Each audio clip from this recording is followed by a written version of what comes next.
Bonsoir à tous dans ce premier épisode du podcast du Bagna. Le Bagna et le podcast du Bagna, c'est un concept très simple. Une bière à la main, sans aucun politiquement correct, on essaie de trouver des solutions aux problèmes qui nous minent la vie de tous les jours en tant que Français du 21e siècle. Parce que c'est vrai qu'il y a beaucoup de Français quand même qui sont perdus en ce 21e siècle. Et je voulais m'adresser à notre invité du jour, Arthur.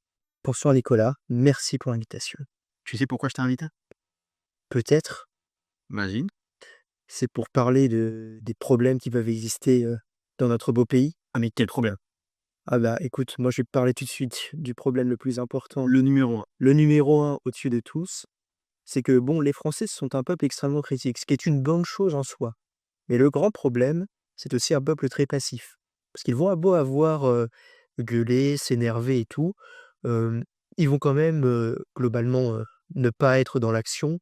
On va débattre sur est-ce qu'il faut virer le dernier OQTF qui a planté 3 personnes, alors que je rappelle que de l'autre côté de l'Atlantique, ils ont élu un président qui est en train de défoncer l'État fédéral que les gens ne pouvaient plus supporter, qu'en Amérique latine, au Salvador, ils ont élu un président qui envoie 98% des criminels en tôle et que, quand la Russie est énervée à l'Est, elle lance des opérations militaires spéciales. Donc je veux dire, c'est très bien d'être critique, mais quand ça n'est lié à aucune action concrète, bon bah, ça reste que du vent malheureusement. Oui, je vois ce que tu dis et en même temps, est-ce que tu ne serais pas un petit peu français dans ta manière de critiquer sans action concrète? Autrement dit, d'accord, mais bon, la paille à poutre, qu'est-ce que tu fais, quoi? Oui, tout à fait. Je comprends, bah, cette critique. Alors après, voilà, j'ai pour essayer un peu de sortir de cela, je me suis expatrié, j'ai voyagé à l'étranger, je me suis intéressé à d'autres cultures, d'autres histoires.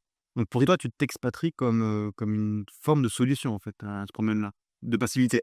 Ça peut participer à, la solution, mais c'est aussi, voilà, rencontrer, des gens de bien, on va dire, côtoyer, des personnes qui vont nous stimuler, nous faire nous Tu aider. es en train de dire que, pour toi, la solution, c'est d'aller chercher des solutions? C'est dit comme ça peut paraître assez stupide, Oui. mais ce que je veux dire, pour trouver la solution, en fait, il faut sortir de son environnement passif. Il faut rentrer dans une action, dans un mouvement. Donc si je comprends bien, tu as un environnement passif où tu as, des Français qui sont critiques, qui sont passifs. Alors passif, tu as la grève quand même, en vrai. Oui, il y a la grève, mais regarde, par exemple, toutes les dernières grèves qu'il y a eu en France. Mais est-ce que ça a annulé, la dernière réforme des retraites? Est-ce que ça a annulé la Non, mais tu dernière. peux pas non plus dire qu'ils sont passifs. Oui, ils Tu ils peux ont dire qu'ils sont pas efficaces. C'est un bah, peu différent. c'est peut-être un peu différent, mais voilà, on pourrait aussi parler, voilà, tous les mouvements politiques qui peuvent se former en France, je te rappelle en 2022, il y a eu le mouvement, bah, voilà, Zemmour. Tout le monde dit: «On va sauver la France» et cetera. Ça a échoué, puis ça a disparu, du jour au lendemain et c'est plus une certaine, inefficacité. On va s'enflammer très vite Ah oui, et ça va échouer et puis bon, pas de persévérance, pas de pas de persévérance, et à ce moment-là, tout, entre guillemets, «tout s'effondre», mais façon de parler. et toi, tu parlais donc de l'expatriation pour aller chercher des solutions. Donc pour toi, le problème, encore une fois, donc c'est on est critique, mais on est passif. C'est-à-dire, si je comprends bien, passif, mais pas en fait, passif, mais pas tellement passif, parfois inutile ou pas consistant, pas persévérant, juste pas efficace. Par rapport à quel problème concrètement? Bah, prenons, un exemple, voilà, très concret. Il y a voilà, l'insécurité en France. Beaucoup de gens, voilà, s'en plaignent, Un sentiment. il y a un sentiment d'insécurité. Rappelons ce que dit notre grand ministre, ce n'est qu'un sentiment, Je te dis qu'à ce n'est qu'un sentiment.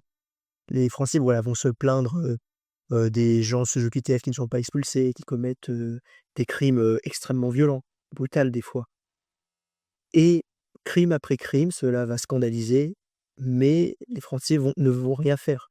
Parfois, mais qu'est-ce que tu proposes concrètement? Pour pas être un Français qui critique, sans être efficace? eh bien, on pourrait, partir, du plus haut, s'engager en politique et souhaiter un changement par la biais Ah, politique. si tu souhaité, oui, c'est on reste au niveau du quoi? Ouais, c'était très concrètement, je veux dire, moi je sais pas, j'en ai marre de l'insécurité. Tu me parles, de l'expatriation. Je pense qu'effectivement, ça peut être une solution pour pas mal de gens. On y pense de plus en plus. Mais tu as peut-être d'autres manières, tu vois, au niveau local. Tu parlais de changer l'environnement. Je me dis, mais oui, changer son environnement, propre, se faire un petit cocon, une petite réalité parallèle dans cette grande réalité, qu'est la France. Parce que c'est Mmh, quand même pas, enfin, on a quand même, 600 000 km².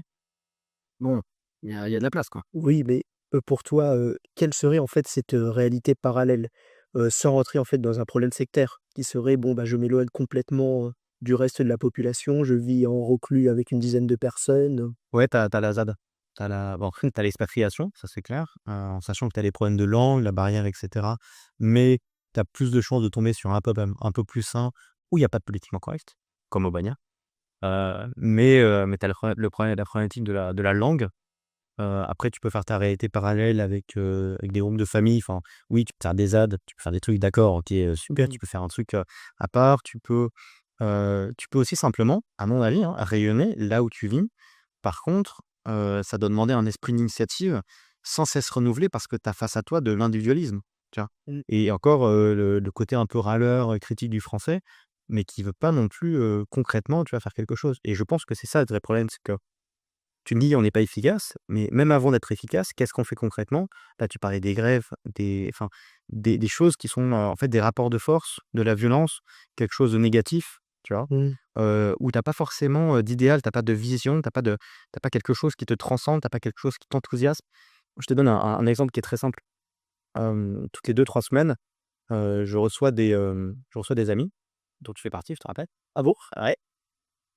Et on parle de belles choses, on parle du bon Dieu, on parle de la religion, on parle de toutes ces questions, tu vois, métaphysiques, le beau, le vrai, le bien. Alors, bon, bah, la question, du beau, ça t'amène à l'art, tu vois? C'est des Mmh. choses intéressantes, ça t'élève quelque part. La question du vrai, ça t'amène à la religion, celle de Dieu et cetera. La question du bien, tu peux faire de l'humanitaire et cetera. Mais concrètement, je pense que le bien est super important parce qu'on a un côté, tu sais, très cérébralisant des Français. Oui. On est dans nos têtes, machin, bon, mais qu'est-ce qu'on fait dans le bien? Moi, je te dis concrètement, j'ai réuni une bande de potes, on parle de choses qui sont, qui nous élèvent, si tu veux. On finit la soirée, on se dit: «Mais, on n'a pas forcément refait le monde, mais on a pu, le s'aider l'un l'autre». Il y a une émulation, tu vois? Vers quelque chose de plus haut. Alors qu'on l'appelle Dieu, qu'on l'appelle, transcendant, qu'on l'appelle, je sais pas, il y a quelque chose. Oui, je suis d'accord avec toi. Après, je dirais aussi, faut pas oublier, même rejoindre, un code de sport de combat, par exemple. Ouais, le sport Oh, aussi. le sport, Le sport. Faire bien quelque chose déjà. faire quelque chose et voilà, sortir, d'une certaine apathie qui peut exister et qui aujourd'hui, bah, est un peu facile parce que voilà, on critique toutes ces choses, mais on les voit sur Twitter, et ouais, ça révolte, mais ça révolte, on va dire, 30 secondes. Tu vois, typiquement, en vrai, Twitter, machin, OK, très bien. Mais je fais très attention depuis 2020, depuis la sainte période, du covid et des vaccins qui était, fantastique, qui marchait, bien sûr, on le rappelle, Oui. énormément. Je fais très attention à ce que j'appelle le syndrome, Covid.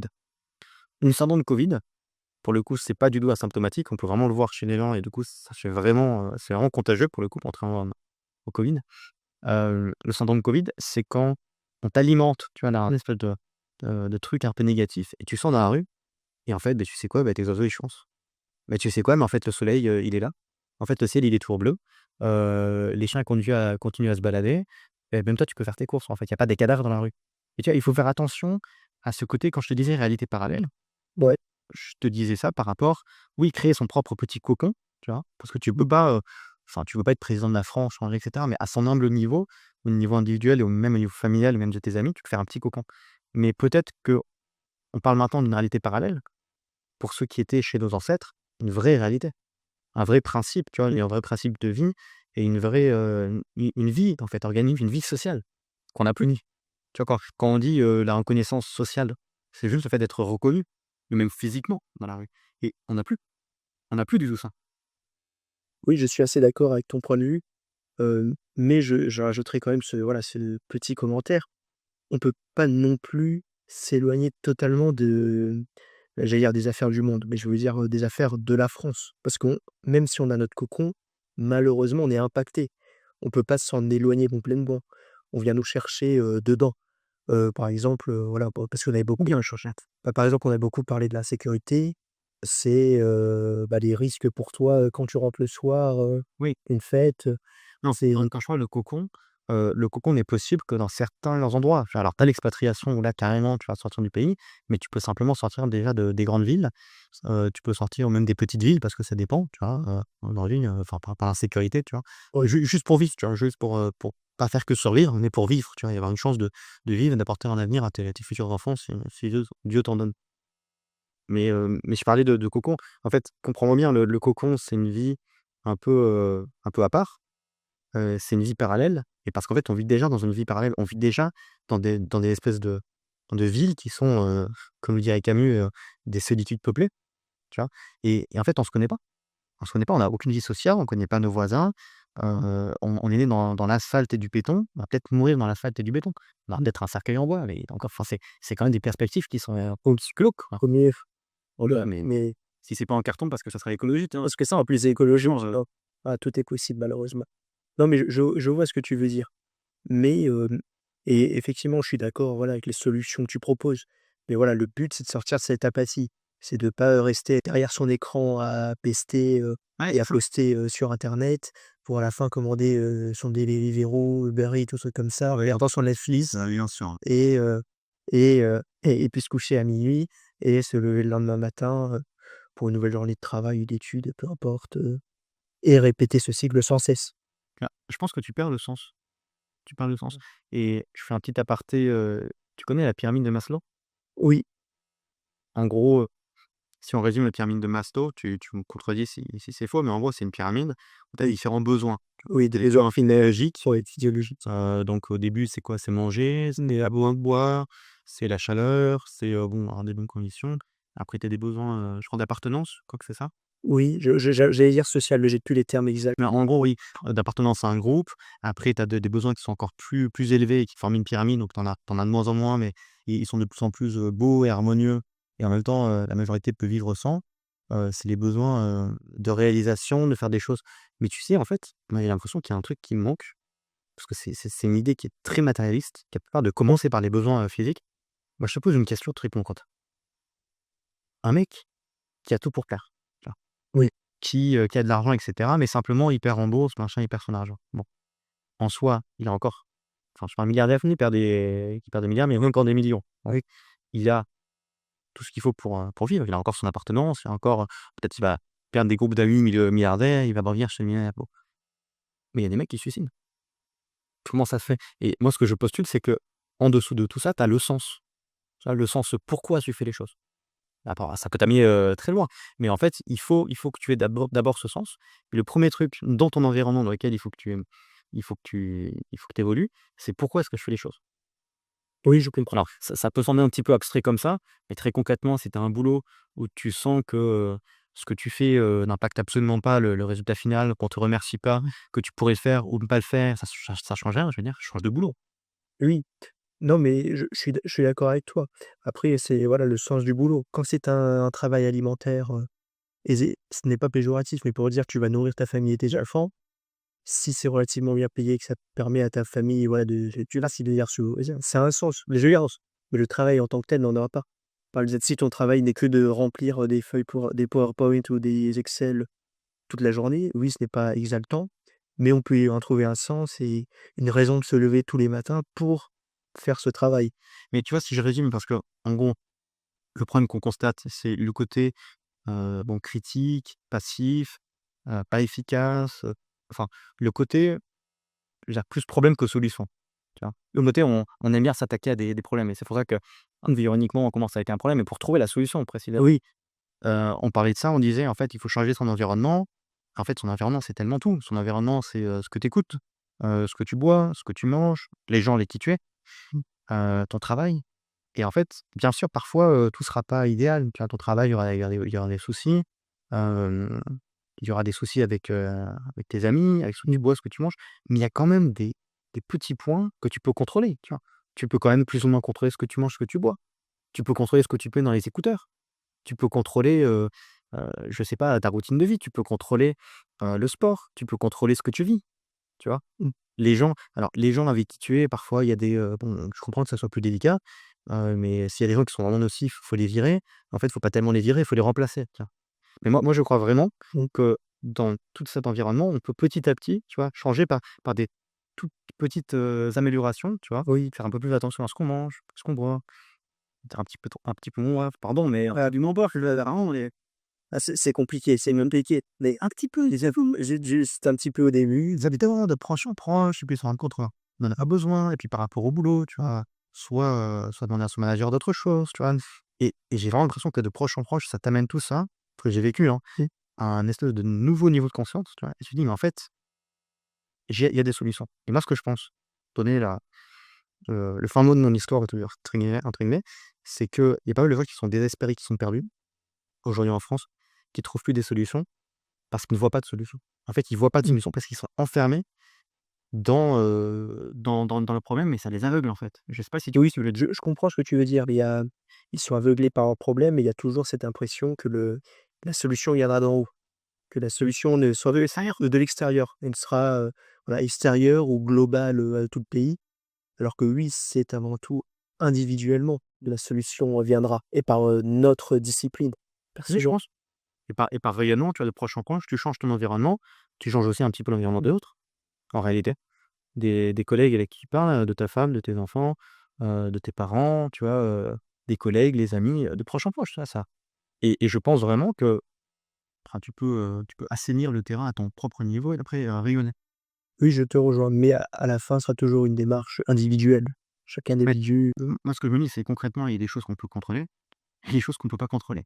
Si tu commences avec les choses que tu peux pas contrôler, ça va mal le faire. Par contre, ce que je pense fondamentalement, c'est que les petites choses que tu peux vraiment contrôler, commençons par l'alimentation, commençons par le sommeil, tu vois? Tu veux changer le monde, mais tu arrives pas à te coucher avant 9:00 du matin. Bah, là, va falloir se coucher, toi, juste avant d'aller. Donc tu commences petit à petit par ce que tu peux contrôler et en fait, tu te rends compte que ce que tu peux contrôler, devient de plus en plus grand et à un moment, tu arrives à ce que tu peux pas contrôler et là, tu rentres dans, je sais pas, la dynamique sociale, la négociation, tu vois? Le boulot, c'est ça, hein. Tu peux pas toujours te contrôler, tu as un rapport politique aux choses, hem, tes émotions aussi, parfois, tu peux pas forcément les contrôler et petit à petit, tu vois, de proche en proche, je pense qu'on peut vraiment assainir les choses. Bon, après, ça fera peut-être, l'objet d'un autre podcast, mais voilà, comment en prenant, «contrôle» entre guillemets de son environnement, on peut vraiment se changer soi-même, puis après, arriver petit à petit, à changer sa vie, à trouver du sens et bon, beh, bien sûr, ça nous amènera là à l'art, au bon Dieu, enfin à la philosophie, à toutes ces questions en fait, dont le monde moderne ne veut plus et moi mon impression, je sais pas si tu as la même, mais c'est qu'avant, on avait la tradition qui était des traditions sociales, religieuses et cetera, qui répondaient à certaines questions. On a dit: «En fait, on en a rien à faire de ces traditions». Ces traditions étaient des solutions. On a viré ces solutions, on retrouve des problèmes.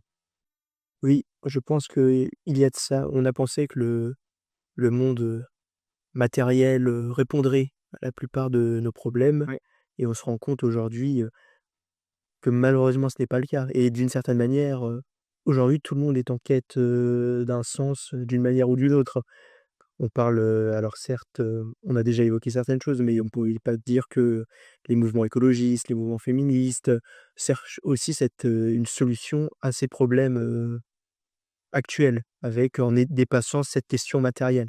Aujourd'hui, tout le monde est à peu près d'accord pour dire, qu'il faut dépasser, ces problèmes, voilà, purement, matériels. Mais au final, tout sera, plus ou moins individuel, en petite échelle, au début. Et avant, voilà, avant de vouloir, changer la société, bon, il faudrait, je suis d'accord, changer ses habitudes. ouais, tu vois, c'est ça le problème. On fait la grève, on va changer la Mmh. société, on va dégager Macron, on va enlever, je sais pas, la réforme des retraites, on va sauver la planète, mais sauve-toi d'abord, tu vois?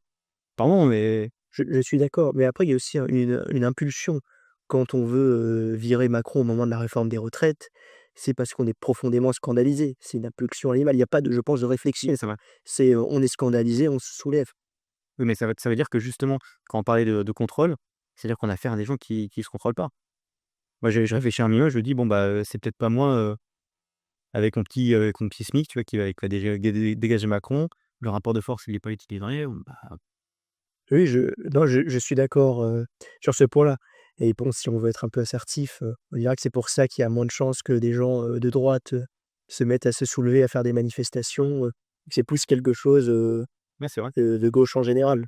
Des gens qui sont plus indignés, des gens qui ont peut-être un peu moins d'argent aussi. Enfin, Tout à fait. quoique, ça Oui, ça dépend quelle gauche. C'est sûr que la gauche d'aujourd'hui n'est plus la gauche, bolchévique, ou la gauche, socialiste populaire, du début du siècle dernier. ça, c'est clair.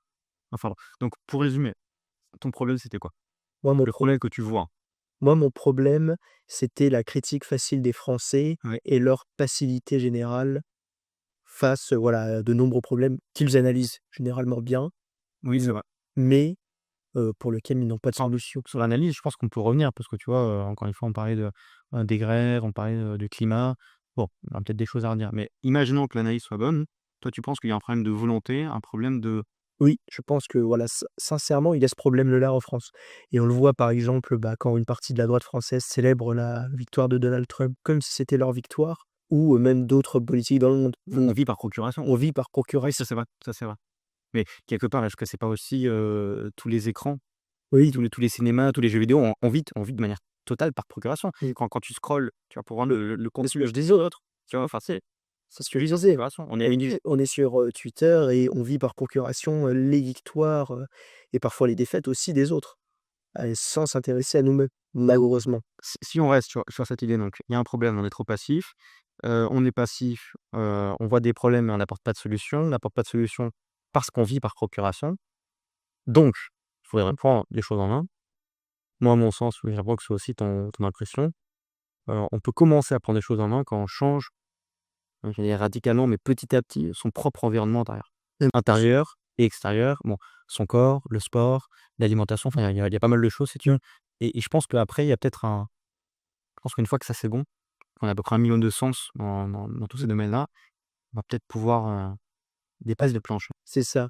Je pense qu'on pourrait résumer, tu vois? On pourrait résumer ça en 2 phrases, mettre en ordre sa vie avant de vouloir mettre en ordre le monde. Et ben écoute, merci beaucoup pour ce soir. Je pense que ça fera l'objet d'un second podcast, tu vois? Comment mettre en ordre sa vie. Je pense que c'est très bien dit, très bien résumé et changer son environnement, mettre un peu d'ordre pour justement, bah, décoller quoi. Bah, merci pour cette invitation et bah, au prochain épisode, Au prochain Bania. au prochain Bagnard.